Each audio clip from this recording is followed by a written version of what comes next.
Lucknow super জায়ান্টসের মালিক সঞ্জীব গোয়েঙ্কা মনে হয় মনে মনে ভাবতে শুরু করে দিয়েছে কি ঋষভ পান্তকে আমরা 27 কোটি টাকায় কিনে নিয়েছিলাম, সেই টাকা মনে হয় আমার পানিতে পড়ে গেল, সেই টাকা আমার মনে হয় উঠছে না ভাই। কেননা ঋষভ পান্ত যেভাবে পারফরমেন্স দিচ্ছে আজকে ভাই সব থেকে বেশি প্রয়োজন ছিল লখনৌ সুপার জায়ান্টসের জন্য ম্যাচ জেতা।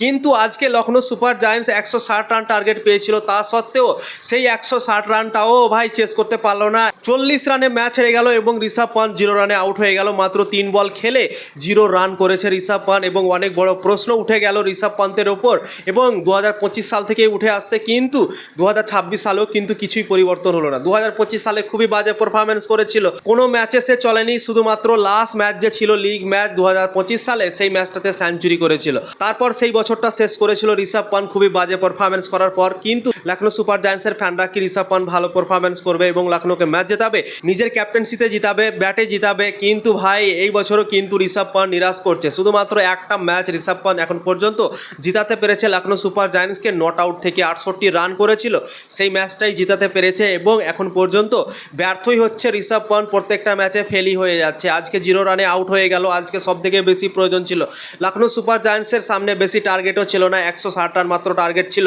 রাজস্থান রয়্যালস প্রথমে ব্যাটিং করে 159 রান করেছিল, অসাধারণ বোলিং পারফরমেন্স করেছিল লখনৌ সুপার জায়ান্টসের প্রত্যেকটা বোলার, 160 রান টার্গেট পেয়েছিল। এই রানটা চেস করা উচিত ছিল লখনৌ সুপার জায়ান্টসকে, কিন্তু আজকেও লখনৌ সুপার জায়ান্টস এই রানটা চেস করতে পারলো না বন্ধুরা। 119 রানে অল আউট হয়ে গেল 18 ওভার খেলে এবং 40 রানে ম্যাচ হেরে গেল 160 রানের টার্গেট পেয়েও ভাই। তো অনেক বড় একটা হার আমি বলবো, কেননা 160 রানগুলো বেশি না, দুটো পার্টনারশিপ হলেই কিন্তু ম্যাচগুলো জিতা যায়। কিন্তু আজকে তো ভাই কেউ খেলতে পারলো না লখনৌ সুপার জায়ান্টসের দল থেকে। শুধুমাত্র আজকে রান করেছে মিচেল মার্শ, 41 বলে 55 রান করেছে এবং কেউ ভালো খেলতে পারেনি। নিকোলাস পুরান 22 করেছে কিন্তু 25টা বলও সে খেলে নিয়েছে বন্ধুরা। তো নিকোলাস পুরানের ফর্ম খুবই খারাপ চলছে এই বছর, সে রানই করতে পারছে না। 2025 সালে যেরকম সে ক্রিকেট খেলছিল এই বছর কিন্তু খেলতে পারছে না এবং নিকোলাস পুরানকে অনেক নিচেও ব্যাটিং করানো হচ্ছে, 4 বা 5-এ ব্যাটিং করানো হচ্ছে। 2025 সালে কিন্তু নিকোলাস পুরান 3 নম্বরে ব্যাটিং করছিল এবং অসাধারণ ক্রিকেট খেলছিল, জবরদস্ত ক্রিকেট খেলছিল, কিন্তু এই বছর 3 নম্বরের জায়গাটা তাকে দেওয়া হচ্ছে না। ঋষভ পান্ত সেই জায়গাতে নেমে যাচ্ছে এবং নিকোলাস পুরানকে নিচে করে দিচ্ছে। 5 নম্বরে নিকোলাস পুরানকে দিচ্ছে এই বছর, 4 নম্বরে খেলছে এডেন মার্করাম। তো তোমরা ভাবতে পারো ভাই,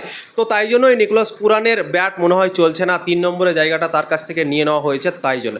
তো 160 রান টার্গেট পেয়েছিল লখনৌ সুপার জায়ান্টস এবং সেই রানটাও আজকে চেস করতে পারলো না নিজের হোম গ্রাউন্ডে। এবং সঞ্জীব গোয়েঙ্কা যে দলের মালিক আছে না, সত্যি ভাই অনেকটা নিরাশ হবে। ঋষভ পান্তের ক্যাপ্টেন্সির ওপর প্রশ্ন এখন উঠছে এবং তাকে যে এত টাকা দিয়ে কিনে নিয়েছে, 27 কোটি টাকা দিয়ে কিনে নিয়েছে। 2025 সালে তো তার খারাপ গিয়েছে, কিন্তু 2026 সালেও ভাই ভালো পারফরমেন্স করতে পারছে না এবং সঞ্জীব গোয়েঙ্কাকে নিরাশ করে দিচ্ছে ঋষভ পান্ত প্রত্যেকটা ম্যাচে বন্ধুরা। তো লখনৌ সুপার জায়ান্টসের সামনে 160 রান টার্গেট ছিল এবং সেই রানটা ডিফেন্ড করে নিল ভাই রাজস্থান রয়্যালস। রাজস্থান রয়্যালস কি বল করলো আজকে, সত্যি অসাধারণ লাগলো তাদের বোলিং পারফরমেন্স।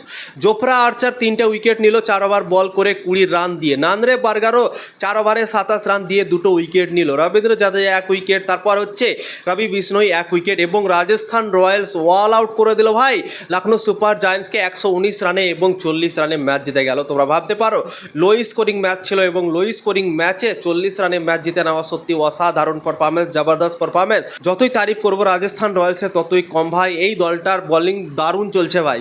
এর আগের ম্যাচটা কেকেআরের বিরুদ্ধে রাজস্থান হেরেছিল, সেই ম্যাচটাতেও কিন্তু অসাধারণ বল করছিল তারা, সেই ম্যাচটাও কেকেআরের বিরুদ্ধে জিততে চলেছিল, কিন্তু একটা মাত্র মিস্টেক হয়ে গিয়েছিল, ক্যাচ ছেড়ে দিয়েছিল রিঙ্কু সিংয়ের, একটা লাড্ডু ক্যাচ ছিল, সেই ক্যাচটা ছাড়ার জন্যই রিঙ্কু সিং সেট হয়ে গিয়েছিল এবং ম্যাচ জিতিয়ে দিয়েছিল আনবিলিভেবল একটা ইনিংস খেলার জন্য। রিঙ্কু সিং দাঁড়িয়ে গিয়েছিল তাই জন্য ম্যাচটা জিততে পারেনি, কিন্তু আজকে সেই ভুলটা করেনি রাজস্থান রয়্যালস। অসাধারণ ফিল্ডিং করলো, অসাধারণ বোলিং করলো, দারুণভাবে ম্যাচ জিতলো লখনৌ সুপার জায়ান্টসের মাঠে গিয়ে। লখনৌ সুপার জায়ান্টসকে 40 রানে হারিয়ে দিল বন্ধুরা, সত্যি অসাধারণ পারফরমেন্স, হাততালি তো দিতেই হবে ভাই।